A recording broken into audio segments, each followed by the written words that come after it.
Numéro 57, donc dernier exercice de cette série. Vous avez 4 personnes qui affirment certaines choses. On vous demande de dire à chaque fois qui a raison.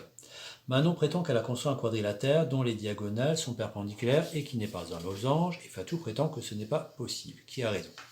Alors, le fait d'avoir un quadrilatère dont les diagonales sont perpendiculaires n'est pas obligatoirement un losange. Absolument pas. En effet, si je trace ici une diagonale, qui va être ma diagonale, et je trace, j'utilise ma équerre à la place de l'équerre, mais ça marche très bien, voilà. Je trace 2 diagonales qui ont un angle droit, mais à la fin, j'obtiens un quadrilatère, effectivement, mais qui n'a rien de particulier, sinon que les diagonales sont perpendiculaires. Mais ça ne me fait pas un trapèze, ça ne me fait pas un parallélogramme, ça me fait vraiment un quadrilatère, entre guillemets, quelconque. Pour que un quadrilatère qui a ses diagonales perpendiculaires soit un losange, il aurait fallu une condition supplémentaire. Il aurait fallu que mes 2 diagonales soient perpendiculaires, mais qu'elles se coupent en leur milieu. C'est-à-dire que cette longueur aurait dû être la même que celle-là, et celle-là aurait dû être la même que celle-là. Et là, effectivement, vous obtenez, c'est une figure à main levée, mais là, effectivement, vous obtenez un losange. Elle n'a pas précisé que les diagonales se coupaient en leur milieu. Ensuite, vous avez Justine Issa.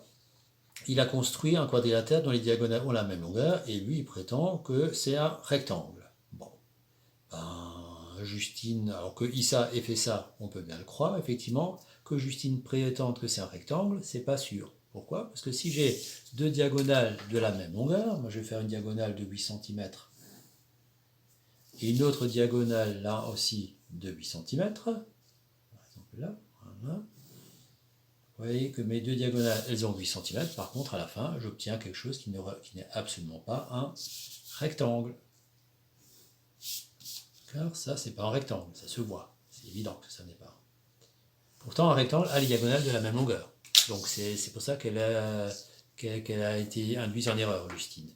Mais pour que ce soit un rectangle, il aurait fallu que mes diagonales, là encore, se coupent en leur milieu. C'est-à-dire si je fais 8 cm, en prenant les 4 cm ici, et là aussi 8 cm, en les faisant passer par le même milieu, donc 4 cm à gauche, 4 cm à la droite, à la fin, j'obtiens effectivement, dans ce cas précis, un rectangle. Voilà.